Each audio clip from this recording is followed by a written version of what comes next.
કેમ છો બધા? મજામાં જશો તો આજની રેસીપી છે આપણે ફરાળી આલુ ટિક્કી।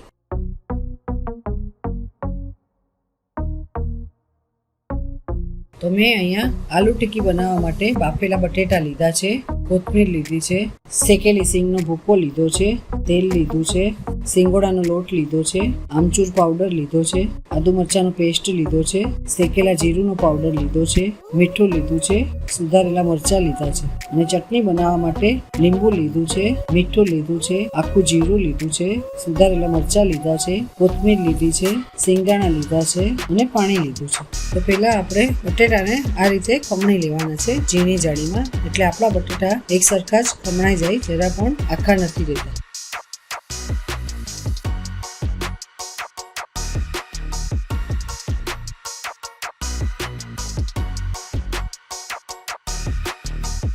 તો તમે જોઈ શકો છો આપણે બધા જ બટેટાને ખમણી લીધા છે। ખમણેલા બટેટાથી આપણી ટિક્કી કરકરી બને છે, ટેસ્ટમાં પણ સારી લાગે છે। બટેટાને આપણે 1 કલાક પહેલા જ બાફી લેવાના છે। ઠંડા બટેટા હોય છે તો આલુ ટિક્કી સારી બને છે। તો હવે આપણે બટેટામાં મસાલો કરીને ટિક્કી બનાવી લઈશું।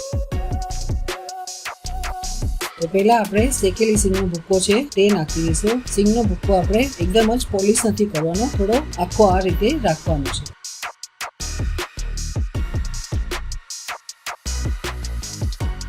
પછી આપણે સિંગોડાનો લોટ નાખી દઈશું। સિંગોડાનો લોટ ન હોય તો આરાનો લોટ પણ ચાલે છે। પછી આમચૂર મસાલો નાખી દઈશું।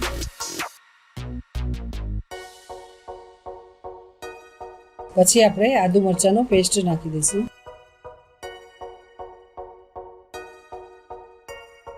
પછી શેકેલા જીરુંનો પાવડર નાખી દઈશું।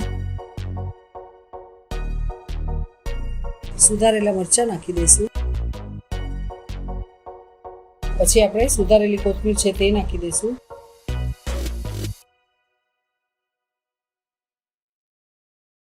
પછી આપણે સ્વાદ પ્રમાણે મીઠું નાખી દઈશું। તો હવે આપણે બધું મિક્સ કરી દઈશું।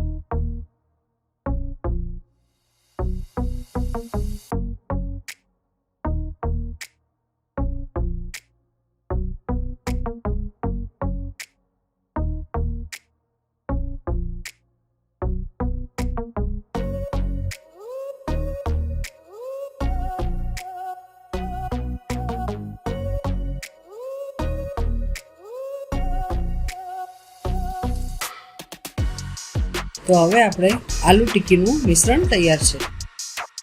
આપણે મિશ્રણને થોડું હાથેથી મિક્સ કરી દઈશું, પછી આપણે આલુ ટિક્કી બનાવીશું।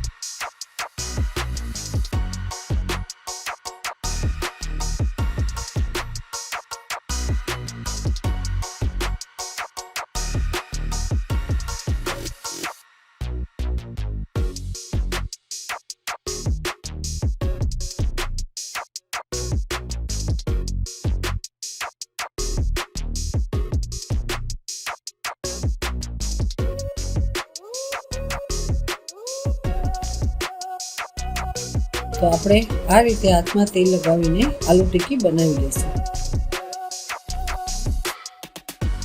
આલુ ટિક્કી આપણે મીડિયમ સાઈઝની બનાવવાની છે, બહુ મોટી કે નાની નથી બનાવવાની।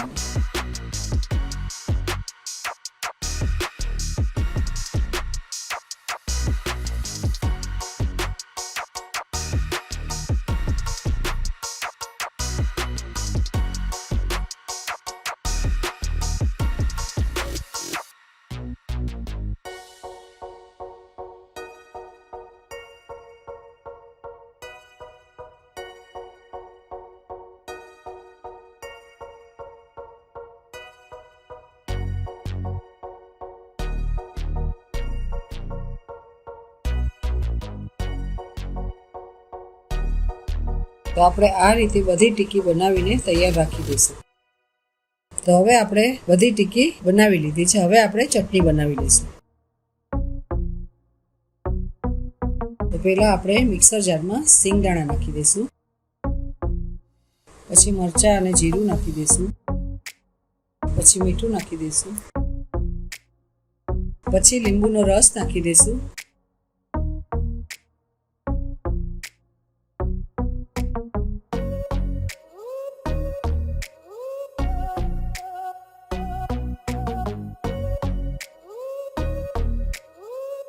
પછી ધોયેલી કોથમીર નાખી દઈશું.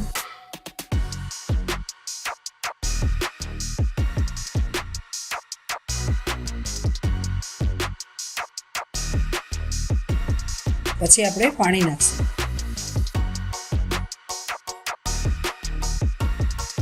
હવે આપણે પીસી લઈશું. તો આપણી ચટણી હવે પીસાઈ ગઈ છે. આપણે તેને એક બાઉલમાં કાઢી લઈશું.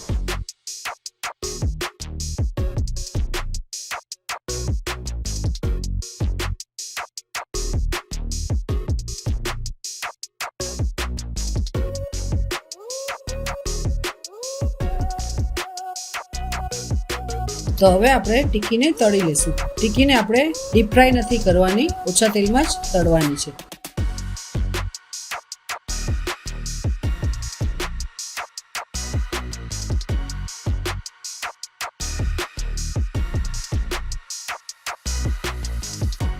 તો હવે આપણે તેલ ગરમ થઈ ગયું છે. ટિક્કીને આપણે તળી લઈશું.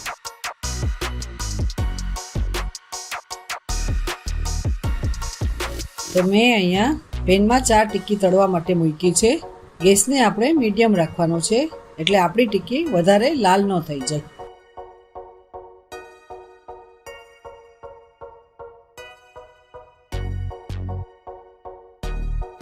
ટિક્કીને આપણે એક સાઈડ તળાઈ જાય પછી આપણે તેને બીજી સાઈડ ફેરવશું.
તો આપણે આ રીતે તેને જોઈ લેવાની. એક સાઈડ ગોલ્ડન બ્રાઉન થઈ જાય પછી આપણે તેને બીજી સાઈડ ફેરવવાની.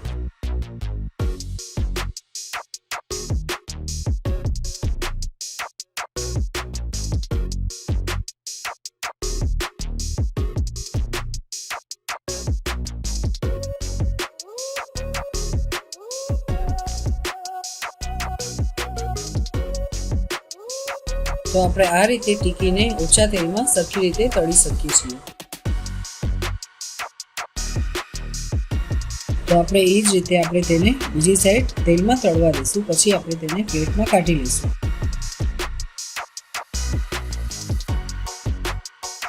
તો તમે જોઈ શકો છો આપણી બે સાઈડ ટિક્કી ગોલ્ડન બ્રાઉન થઈ ગઈ છે. આપણે તેને પ્લેટમાં કાઢી લઈશું.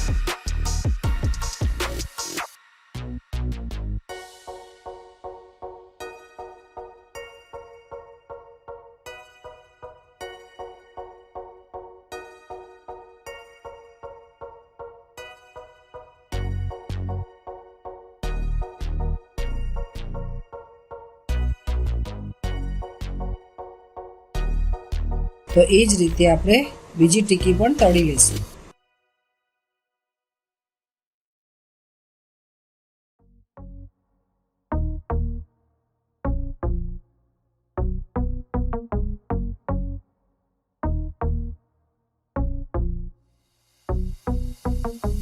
તો આપણે તેલ જોઈએ તો ઉપરથી થોડું નાખી શકીએ છીએ.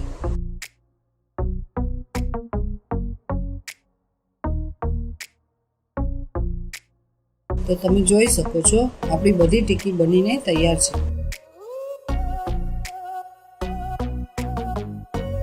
તો આ ટિક્કી બનાવતા આપણને વાર નથી લાગતી અને જલ્દીથી ફરાળ માટે બની જાય છે.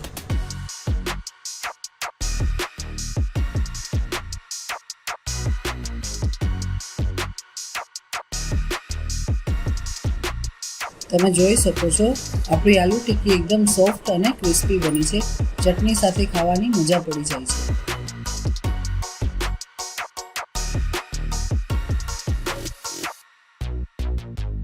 તો તમે આ ફરાળી રેસીપી જરૂરથી ટ્રાય કરજો અને મને કમેન્ટમાં જણાવજો તમારી ફરાળી ટિક્કી કેવી બની.